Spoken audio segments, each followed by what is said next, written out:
వేసవి మొదలవుతుందంటేనే జ్యూసులు, ఎన్ని జ్యూసులు, రకరకాల జ్యూసులు. ఈ కాలంలో ఉండే పళ్ళన్నీ జ్యూసులుగా తాగొచ్చు, పళ్ళైనా తినచ్చు. పుచ్చకాయని తిన్నా బాగానే ఉంటుంది, జ్యూస్ చేసుకున్నా బాగానే ఉంటుంది. ఇది శివరాత్రి నుండే దీని సీజన్ మొదలవుతుంది.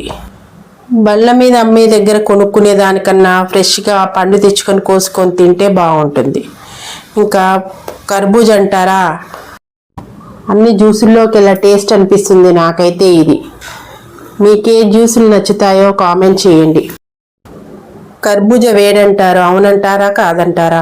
వేడైనా చలువైనా పండు పండే. ఏ పండైనా ఏ కాలంలో అయినా ప్రతి సీజన్లో వచ్చే పండ్లను తప్పకుండా తీసుకోవాలి. అందుకే ఫ్రూట్ జ్యూస్ని మాత్రమే తాగుదాం, ఆర్టిఫిషియల్ డ్రింక్స్ని మానేద్దాం. రైతుని ఆదుకుందాం, మన ఆరోగ్యాన్ని కాపాడుకుందాం. ఇంకా మరిన్ని ఇలాంటి వీడియోస్ కోసం నా ఛానల్ని సబ్స్క్రైబ్ చేయండి. మీకు ఈ వీడియో నచ్చిందా? నచ్చితే లైక్ చేయండి. మీకు ఎలాంటి జ్యూసులు ఇష్టమో కామెంట్ చేయండి. Thanks for watching. ఉంటా మరి, బాయ్.